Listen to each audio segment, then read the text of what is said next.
So I just got back from seeing Paranormal Activity: The Marked Ones. Um, Now this is a film that I haven't been looking forward to that much, uh, and that's the sad thing because I have enjoyed most of the Paranormal Activity films. Even the fourth one I enjoyed. I just thought for the fourth one, I just thought that movie wasn't as memorable as the other ones. That was my main issue with it. I know a lot of people don't like it, but I didn't hate it as much as a lot of people did. This one uh, didn't look that interesting to me at all, especially from the trailers. The trailers, first off, the beginning of the trailer didn't look like a sequel to Paranormal Activity. It looked like a trailer for a sequel to like something like End of Watch. It wasn't until like halfway through the trailer did you actually get into supernatural shit. And then they're like, oh, I guess it's a Paranormal Activity movie. It's in the Latino community. I guess the only reason they made this movie, I knew this movie was coming up sometime in the near future, but the only reason they made this movie was because they found out for some reason the Paranormal Activity films were pretty big in the Latino community. Like they had a really big Latino fan base, so they had to make a Latino version of Paranormal Activity, which was weird. That was a weird decision. But yeah, the trailers didn't look great, and also this movie has the unfortunate thing of being of coming out uh, in the first week of January, which the first week of January is usually the dumping ground for some really bad horror movies. Two good examples for that: uh, 2012 Devil Inside and 2013 Texas Chainsaw 3D. Both really laughably bad movies. I do own both of them, but they are pretty shitty movies, and they're not like something to cherish or anything like that. Um, and then something weird happened though earlier this week, and the fact that reviews started popping up for this movie, and they were pretty solid. Paranormal Activity. I mean, this some people were saying that this would actually reinvigorate the interest in this series, and people were giving this movie a lot of praise. And I'm like, holy crap! Not even horror, not just horror critics, but actual critics. And I was like, all right, maybe this will actually be really good. And you know what? This movie was pretty good. I wouldn't say this is my favorite of the franchise. I know some people are saying that, but I'm not gonna say that because I do have my issues with this film. But this movie did its job, which is it made me interested in where this series was going from this point forward. It made me kind of interested in the rest of the films. Because after you see this movie, you kind of figure this movie's either going to go off the fucking rails or it's going to get really good after this. So I don't know. We'll see what happens. But I did like this movie. I thought it was pretty damn good. I thought it was better than the fourth one, definitely. It was more memorable than the fourth one, especially the end of this movie, which I will talk about. Um, but anyways, let's talk about things I liked. I thought the characters in this movie were fine. I would say they're a little bit not as memorable as some of the characters in the previous films. They were fine. They're your cliche kind of characters. You had this straight man who was the lead.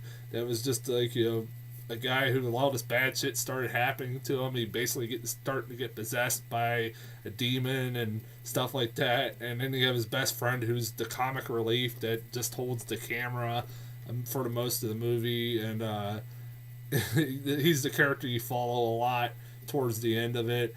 Um, you have a lot of cameos in this movie. I won't try to reveal most of them, but there's some pretty good cameos here and there throughout this movie. Particularly, it was kind of nice to see the stepdaughter from the third or the second movie pop up. I knew that was happening in this one. I was hoping she would have a bigger role, but she isn't. She's only in this movie for like 2 minutes. She does have one of my favorite what the fuck moments in the movie where she's telling the backstory of like what happened to her mom, how her mom Christy got killed by Katie in the second one, and then she explains they're telling her it's the main guy's friends are talking to her, and the friends are telling her about the situation with their Jesse, the main character, and she tells him she tells him, well, yeah, these witches basically take these kids from when they're young and basically prepare them to be possessed by a demon, like when they're 18 or mature enough. And like, why 18? You know, why 18? She says, well, here, just add it up. She writes 666, which equals 18. So that's how she assumes that. That's why they, possessed him at the age of 18. That makes no fucking sense. It's like, what? It's like 666. What the hell? It's like one of those what moments. But then there's plenty of that in this movie. Like, what the like? I'll get into them.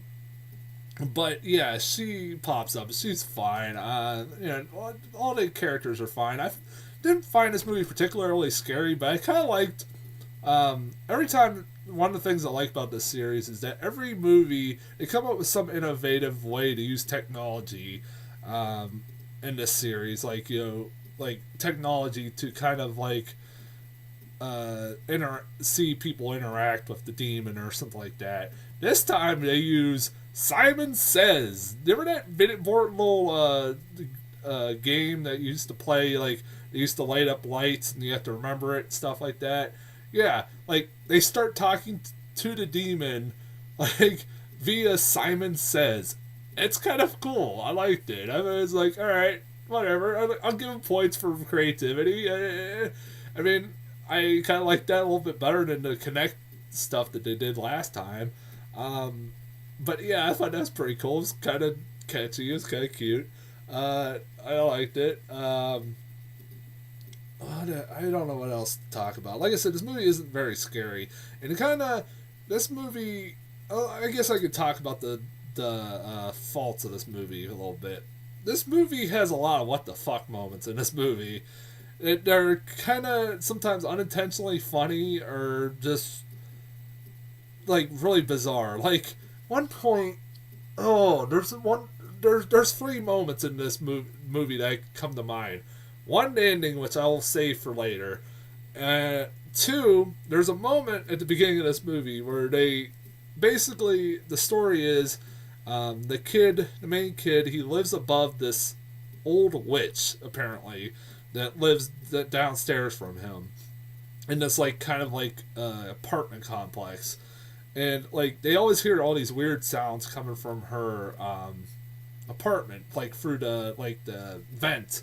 They can hear through the vents in their house, like, the weird noises that she's making down there. And so the one buddy decides to, like, take, like, a GoPro camera through the vents and try to see what's going on down there when they're hearing all these weird noises. And what you see, what you fucking see is what the guy keeps saying it's a real life girl with like a hairy bush and stuff like that and like tits like hanging out.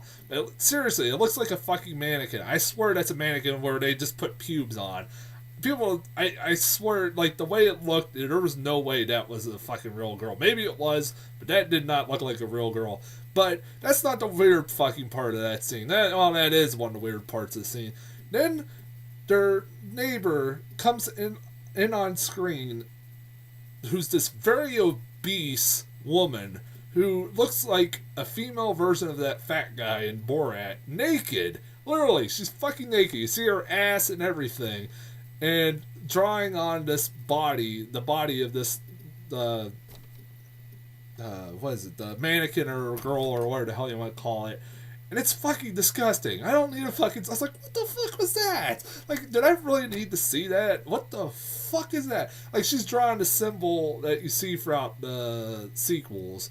The triangle and the circle thing. And then what's the other one? Oh, then, I guess I could talk about the ending here now. Wait, I'm trying to think here. Like, I mentioned the stuff with the stepdaughter and the 666 part. That was pretty bizarre. I'm trying to think of something else that was really bizarre before I get into the ending. Alright, I guess I can get to the fucking ending. When reviews for this movie were popping up. The reviews for this movie were popping up. I kept hearing a lot of people say, a lot of reviews say that the ending to this movie is batshit crazy and that you will not see it coming. And so I'm like, alright, I don't know what to throw at us, but whatever. Although, at the same time, I was like, they've said this a lot about the other ones. Like, if you see, like, commercials for the second, third, and fourth one, you've seen, like them put, like, quotes from critics that say the ending is so scary or something like that. But this one had a lot of people saying this is really unpredictable. Like, the ending is really unpredictable. So let's get into the ending. I'm not going to spoil all of it, but I'll talk about this ending for a second. I'm going to try my hardest not to spoil all of it, especially the last 2 minutes. The ending involves, the climax of this film involves where the friend ends up, like, fully possessed. Like, they find out that the friend is going to the Covenant of Witches, where they have, like, a headquarters, basically, in this, like, abandoned house, as you find out. And he intends to basically go over to this Covenant of Witches and basically go for the final ritual where he becomes a full demon or something like that. And the friends decide to, once they find this out, oh, you know what, we better go help him and everything else. Fuck you, dude. I would not help you if you're getting possessed by, or you're going over to, I don't understand the fucking logic. Why would you go over there where there are a bunch of witches? You know, it's so fucking stupid. So, they realize that this is going on and they need help. So they go to these Latino gangsters that you see throughout these movies to help them take down these witches. And so what do these Latino gangsters do? They come out with shotguns, AK-47s, only 2 of them come with them with AK-47s and shotguns. And they go to this witch's house.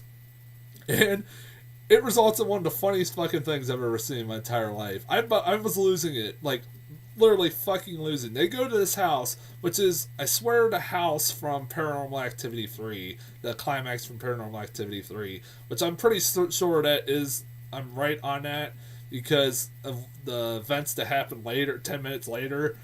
But, yeah, they go to this house with guns a-blazing. Well, actually, the 2 gangsters have guns. The other 2 that are the friends don't have guns, which is fucking stupid. And then the 2 gangsters are just going around the house, the outside of the house. The one guy in particular with a shotgun just blasting fucking witches out of the air with fucking shotguns. It's hysterical. It's great. You're like, this whole series, they never thought about bringing shotguns into this fucking series. Why not? Why the fuck not?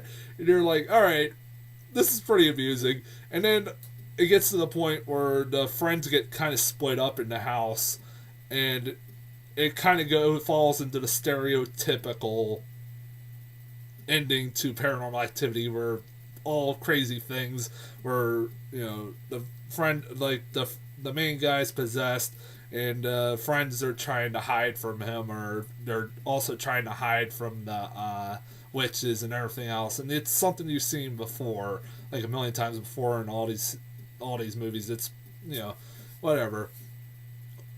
But where it goes different is in the last 2 fucking minutes of this movie. The last 2 minutes of this movie threw me for a fucking loop. Apparently it's throwing a lot of people for a loop. I'm not going to spoil it all, but this movie ends up introducing in the last 2 minutes time travel. I'm not fucking joking. A series that started out, no fucking joke, or a series that just started out simply as a couple being haunted by a demon is now evolved into time travel. I am not joking. And it ends up leading to an ending that, like, I just sat there going, the fuck am I watching? Like I was just sitting there like mouth agape, like, wow, this series has got involved into something, a new territory that I never fucking expected. And here's the thing: it's the funny part about this is that I'm not, like I said, in that time travel, like the last 2 minutes with the time travel answers a couple questions from the first movie that you didn't know, but also this apparently this scene at the end of the movie, the last 2 minutes of the movie, has kind of baffled a lot of people because I was reading on IMDb, a lot of people were really confused. Like they're like, the timeline of this movie makes no sense. Apparently, they didn't figure out that it was time travel. I figured it out from the first couple, like right as it happened, because if you watch the movie, the whole movie, and then actually paid attention, they do mention this early on in the movie, and it's not something that just is thrown out there, but it's something that if you not paying attention you'll completely miss, and then if you do, you're gonna be really fucking confused towards the end. Also, there's hints towards this throughout the movie. Like at one point, the guy who's possessed fucking bends time, literally bends time. That was like, what the fuck? Like, I said, where the hell is that coming from? And then it does come full circle. That's one of the things I like about the last 2 minutes is that it does come full circle when he actually travel through time. It's one of the most bizarre things I've ever seen. Like, the fuck is? Why is this like? When did this series become like a time traveling movie? I don't get it. Like, it's like, what the hell? But then at the same time, as I was leaving the movie theater, I'm like, you know what? That could bring some pretty cool possibilities in the next few films. I know there's a fifth one coming out in October, so I'm kind of intrigued where they go from here. Yeah, and also people are saying that this is not like have really nothing to do with the first four movies is lying to you. This has a lot to do with the first four movies, and it also kind of explains a lot of things, but also leaves a lot of things open. Um, like, particularly, one thing I thought off the top of my head as I was watching the movie, well, one, the time travel stuff needs to be explained a little bit more, and two, they talk about how um, they, the witches, like, to possess these people like when they're at a young or at a mature age, but then they also like the most of the babies that they possess or mark. Um, also, they kill the moms at birth. So how's that explain Christy? I don't know how that explains Christy. She was alive while the baby was alive. I don't get how that works. I don't know. It's very interesting. I want to see where this series kind of goes from here, especially the time travel shit. Like, the like what? I was like sitting there like, what next? Are they gonna go in space? No, I almost half expect them to do it after seeing them go into time travel. Like I said, it goes. That's such a weird territory for the film series to go into. That I'm kind of intrigued where the hell this goes from here. Um, I am. I'm really intrigued. Like I said, if some of this gets confusing with my reviews and me just, I'm trying to not spoil it for you because like I said, the last 2 minutes has a couple of cameos that are pretty cool. I liked it. I did not expect. I was like, what the fuck is that? I was like, oh, that's pretty cool. I guess I could talk a little bit about the trailers I got. I got the Speaking of time travel, I got that trailer of something called Yesterday. It's a found footage movie with time travel and teenagers. And, it's teenagers find a time machine, and they do teenage things with the time machine. Go back in time and draw a smiley face on their buddy who's sleeping. That makes a lot of sense. That's one of the things they do. But and then it also explores the butterfly effect and all that stuff like this. The more they change, the more the world changes and stuff like that. Um, I was like, whatever. There's a found footage time travel movie, which technically I just saw with Paranormal Activity, the marked ones. Um, Also, I got two trailers that kind of pissed me off, and the fact that they kind of spoiled the fucking movie in the trailers. One was the new Devil's Due trailer, which I'm looking forward to that movie a lot. I know a lot of people are, I made fun of how stupid the title for this movie is, which it is still very stupid, but I'm still kind of looking forward to this because it's being directed by this band called music group called Radio Silence. They did a little short on movie VHS, which was really really good, called 1021 or 1031/98, which is really memorable and probably the best short on that movie. Um, and I've wanted to see more from them, and apparently they're making a movie. So sweet. And the movie doesn't look bad, but here's my problem with this new trailer. It shows at the beginning of it the husband like sitting in police interrogation room saying, "It's like, I didn't do it. I swear I didn't do it." So right there, he's got like blood and mud and shit covered on his hands, and you're like, so right there, it just shows you that he fucking kills his wife at the end and his baby. Like, thanks, you just spoiled the fucking movie. Thank you. I was like, what a bunch of dicks. Maybe that's not what happened, but seriously, that's what it looks like is gonna happen. I was like, that wasn't necessary. It's like, really? I don't need to see the fucking movie.